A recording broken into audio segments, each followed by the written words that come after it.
অল্প সময়ের মধ্যে ডাক ফার্মিং করে যারা লাভবান হতে চান, আজকের ভিডিওটা কিন্তু তাদের জন্যই তৈরি করেছি। নমস্কার বন্ধুরা, প্রত্যাশা তোমাদের সকলকে স্বাগত। তো আজকে যে ভিডিওটা তোমাদের সামনে দেখাচ্ছি সেই সমস্ত খামারি ভাইদের জন্য খুব উপকারে লাগবে, যারা হাঁসের ফার্ম করতে চাইছো এবং খুব শর্ট টাইমের জন্য রিটার্ন একটা পেতে চাইছো। তোমাদের জন্য কিন্তু এই ভিডিওটা। এই যে দেখতে পাচ্ছ, এই যে হাঁসের বাচ্চাগুলো, এইগুলো হচ্ছে সমস্ত কিন্তু ইন্ডিয়ান রানার হাঁসের বাচ্চা, এবং এগুলো কিন্তু দেশি হাঁসের মতনই দেখতে হয়, তবে কিন্তু দেশি হাঁসের থেকে এর গ্রোথ কিন্তু বেশি হয়।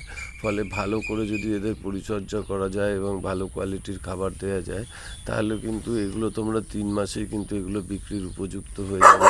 অর্থাৎ 3 মাসে কিন্তু 1 কিলো প্লাস এদের ওজন হয়ে যায়, যেগুলো কিন্তু তোমরা বাজারজাত করতে পারবে। তো যারা মাংসের জন্য হাঁস করতে চাইছো, তোমরা কিন্তু এই ধরনের হাঁসটা কিন্তু করতে পারো, ইন্ডিয়ান রায়ানার, এবং এটা কিন্তু সারা বছর বিক্রি আছে, সারা বছরই বিক্রি হয়। তো এই হাঁসটা করলে কিন্তু মাংসের পক্ষে খুবই ভালো, এবং এটা কিন্তু তোমরা অতি সহজেই কিন্তু বিনা জলে কিন্তু তোমরা কিন্তু এই চাষটা করতে পারবে।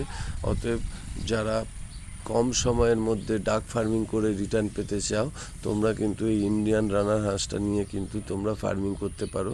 তাতে কিন্তু তোমাদের রিটার্নটা খুব ভালো হবে, এবং খুব শর্ট টাইমের মধ্যে কিন্তু তোমরা কিন্তু একটা রিটার্ন ভালো পেতে পারো।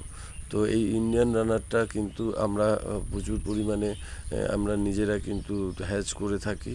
তো তোমরা চাইলে আমাদের কাছ থেকে নিতে পারো, এবং দেখো এগুলো কোয়ালিটি কিন্তু খুব ভালো, এগুলো মাত্র 3 দিনের বাচ্চা। তো আমাদের এই ভিডিও যদি তোমাদের ভালো লাগে, তাহলে অবশ্যই একটা সাবস্ক্রাইব করো, এবং কোনো কিছু জানার প্রশ্ন থাকলে আমাদের কাছে লিখে জানাতে পারো। আমরা কিন্তু চেষ্টা করব তোমাদের যথাযথ উত্তর দিতে। তো দেখতে থাকো আমাদের ভিডিও।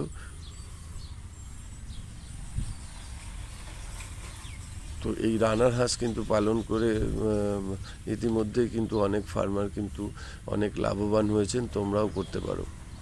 হাঁস পালনের ক্ষেত্রে একটা বিষয় কিন্তু সবসময় মনে রাখতে হবে, যে হাঁস পালনের জন্য আপনাদের কিন্তু চড়ার জন্য হাঁসকে অনেকখানি পরিমাণ জায়গা আপনাকে রাখতে হবে, কারণ শুধু ঘরের মধ্যে রাখলে কিন্তু হাঁসকে পালন করা সম্ভব হবে না, এবং সেক্ষেত্রে কিন্তু ফিডিং কস্টিংও আপনাদের অনেকটা বেড়ে যাবে।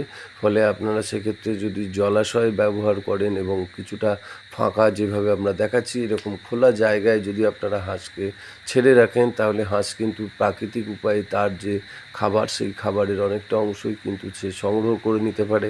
ফলে কিন্তু আপনাদের ফিডিং যে কস্টিংটা, তাদের খাবারের জন্য যে ব্যয়টা, সেই ব্যয়টা অনেকটা কমে আসবে।